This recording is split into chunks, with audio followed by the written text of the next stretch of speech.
नमस्कार, श्री स्वामी समर्थ उत्कर्ष ज्योतिष चॅनलमध्ये आपल्या सगळ्यांचे स्वागत आहे। आज पुन्हा एकदा नवीन व्हिडिओ नवीन विषयासोबत आपण विविध स्तोत्र मंत्र नेहमीच अभ्यासत असतो किंवा नेहमीच त्यांचे पठणही करत असतो।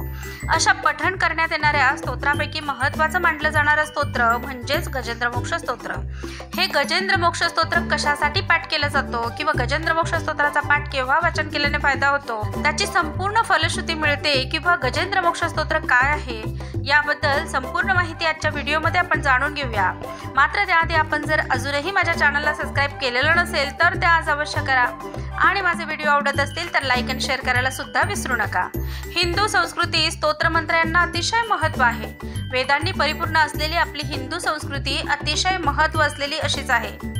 या हिंदू संस्कृतीत वेगवेगळ्या ग्रंथांना महत्त्व असून त्यातील स्तोत्र मंत्र यांचा उपयोग मानवी जीवनाच्या कल्याणासाठी नेहमीच पाहायला मिळतो। या शास्त्रानुसार अनेक स्तोत्र मंत्र आपल्या वेगवेगळ्या पुराणातून आणि ग्रंथातून मानवी जीवनातील समस्या सोडवण्यासाठी उपयोगात आणल्या जातात। या ग्रंथांच्या आधारे स्तोत्र मंत्रांची फलश्रुती आणि त्यांची उत्पत्ती दोन्हीही आपल्यापर्यंत पोहोचतात आणि त्याचा फायदा मनुष्य जीवनातील अनेक अडचणी सोडवण्यासाठी कायमच होत असतो। अशा स्वरूपातील एक स्तोत्र आपण आजच्या व्हिडिओमध्ये अभ्यासणार आहोत, जे आहे गजेंद्र मोक्ष स्तोत्र। या गजेंद्र मोक्ष स्तोत्राच्या नावातच मोक्ष सामावलेला आहे। मग मोक्षाकडे घेऊन जाणारे हे स्तोत्र काय आहे ते बघूया। या गजेंद्र मोक्ष स्तोत्राचा उल्लेख श्रीमद भागवत ग्रंथात परमहंस संहितेतील 8व्या स्कंदातील 3ऱ्या अध्यायात अनुवादित आहे, ज्यानुसार गजेंद्र हा अर्थातच एक विशालकाय हत्ती, जो मागच्या जन्मात एक महान राजा होता, ज्याचं नाव होतं इंद्रद्युम्न। हा इंद्रद्युम्न राजा भगवान विष्णूचा परम भक्त होता, जो भगवान विष्णूची नित्य नियमाने आराधना करीत असे। मात्र एकदा त्या राजाकडे महान ऋषी अगस्त्य आल्यानंतर भगवान विष्णूंच्या सेवेत मग्न असलेल्या इंद्रद्युम्न राजाने त्या ऋषींकडे बघितले नाही किंवा त्या ऋषींच्या आदरातिथ्यही केले नाही, ज्यामुळे हे ऋषी अतिशय क्रोधित झाले आणि त्यांनी राजाला शाप दिला, ज्या शापाच्या प्रभावाने हा राजा पुढल्या जन्मी हत्ती झाला। हाच तो हत्ती गजेंद्र। हा गजेंद्र चित्रकूट पर्वताच्या जंगलात आपल्या संपूर्ण समूहासोबत निवास करत होता आणि या हत्तींच्या समुदायाचा प्रमुख राजा झाला। एकदा या गजेंद्राला तहान लागल्यामुळे सर्वच समुदायासकट तो जंगलातील एका सरोवरावर पाणी पिण्यासाठी गेला। पाणी पिऊन झाल्यानंतर हत्तींसोबतच गजेंद्र जलक्रीडा करू लागला। मात्र त्या सरोवरात असलेल्या मगराने या विशालकाय गजेंद्राच्या पायाला आपल्या जबड्यात पकडले। काही केल्या स्वतःची सुटका करून घेणे अशक्य झाले। अतिशय संकटग्रस्त आणि मरणोन्मुख असलेल्या या गजेंद्राने त्या नकरासोबत बराच काळ युद्ध केले, मात्र तरीही स्वतःची सुटका करून घेणे त्याला अशक्य झाले। अशा वेळेस गजेंद्राला पूर्व जन्मात ग्रहण केलेल्या आध्यात्मिक ज्ञानाची आठवण होऊन तो भगवान श्री हरी विष्णूंचा धावा करू लागला। संकटग्रस्त आणि मरणाच्या दारी असलेल्या गजेंद्राने अतिशय श्रद्धेने भगवान विष्णूंचे स्मरण केले, प्रार्थनाही केली। गजेंद्राची अनन्य भक्ती पाहून आणि पीडित अवस्था पाहून भगवान नारायण गरुडावरून त्या गजेंद्राला वाचवण्यासाठी आले। काही क्षणातच सुदर्शन चक्राच्या सहाय्याने त्या नकराच्या तावडीतून गजेंद्राची सुटका केली। गजेंद्र मृत्यूच्या भयातून मुक्त झाला। या गजेंद्राने अनन्य भावाने जी भगवंताची स्तुती केली ती स्तुती म्हणजेच गजेंद्र मोक्ष स्तोत्र होय। हे गजेंद्र मोक्ष स्तोत्र अनेक संकटातून मुक्तीसाठी मनुष्याच्या उपयोगी येणारं असं हे स्तोत्र आहे।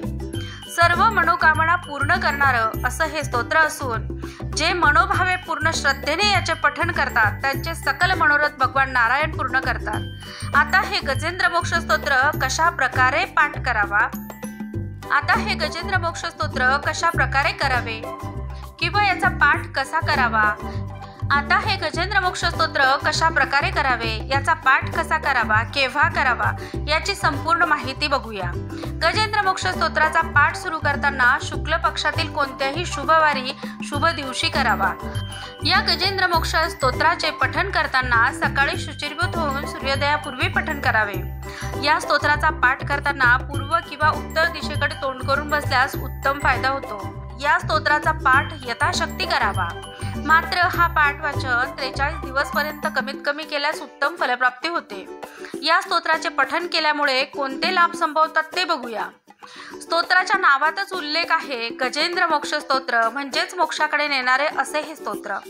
तेव्हा अतिशय फलदायी असणारे हे स्तोत्र मनुष्य जीवनाला मोक्षाकडे वाटचाल करण्यास उपयोगी ठरते। ज्यावेळेस मनुष्य समस्यांनी ग्रस्त होऊन संकटातून बाहेर पडण्यात त्याला कुठलाही मार्ग सापडत नाही अशा वेळेस या गजेंद्र मोक्ष स्तोत्राचे पठण अतिशय फायदेशीर ठरते आणि संकटमुक्त होण्याचा मार्ग नक्कीच सापडतो। एखादे काम बरेच दिवस अडकले असेल आणि हे काम लवकरात लवकर पूर्णत्वास जावे असे वाटत असेल तर गजेंद्र मोक्ष स्तोत्राचे पठण केल्यास नक्की फायदा होतो। एखादा व्यक्ती कर्जाच्या विळख्यात अडकला असेल किंवा खूप कर्जबाजारी झाला असेल तर अशा वेळेस गजेंद्र मोक्ष स्तोत्राचे पठण केल्यास कर्जमुक्ती होण्यास फायदा होतो। एखाद्या कुटुंबाला पितृदोषाचा प्रचंड त्रास असेल तर तो त्रास कमी होण्यासाठी देखील गजेंद्र मोक्ष स्तोत्राचा पाठ केला जाऊ शकतो। एखाद्या व्यक्तीला एखाद्या ठिकाणाहून स्वतःची सुटका करून घ्यायची असेल किंवा तत्सम बदली वगैरे करून घ्यायची असेल तर त्यासाठी सुद्धा गजेंद्र मोक्ष स्तोत्राचे पठण हे फायदेशीर ठरते। असे हे 36 श्लोकांचे स्तोत्र भक्तिभावाने आणि स्पष्ट उच्चारात म्हटल्यास मनुष्य जीवनातील दुःख आणि चिंता दूर होण्यात फायदेशीर ठरते। ज्याप्रमाणे भक्तिभावाने या स्तोत्राचे पठण केले आणि साक्षात भगवान नारायणाला गजेंद्राला दुःखमुक्त करण्यासाठी प्रकट व्हावे लागले, त्याचप्रमाणे मनुष्य जीवनाला सुखी आणि समृद्ध करण्यासाठी, दुःखाच्या सावटातून बाहेर काढण्यासाठी तसेच संकटमुक्तीसाठी या स्तोत्राचा फायदा होतो। या स्तोत्राच्या पठणाने मनुष्याचे जीवन सुखी आणि समृद्ध होऊन त्याची वाटचाल मोक्षाकडे होणे सहज सुलभ होते। तेव्हा आपणही वरीलपैकी कोणतीही इच्छा मनात धरून ती पूर्ण होण्यासाठी या गजेंद्र मोक्ष स्तोत्राचे पाठ यथाशक्ती केल्यास फायदाच होईल। व्हिडिओ शेवटपर्यंत पाहण्यासाठी मनापासून धन्यवाद। व्हिडिओ आवडला असेल तर लाईक आणि शेअर करा। चॅनलवर अजूनही नवीन असाल तर चॅनलला सबस्क्राईब करायला विसरू नका। पुन्हा एकदा अशीच नवीन माहिती घेऊन भेटूया। धन्यवाद। श्री स्वामी समर्थ।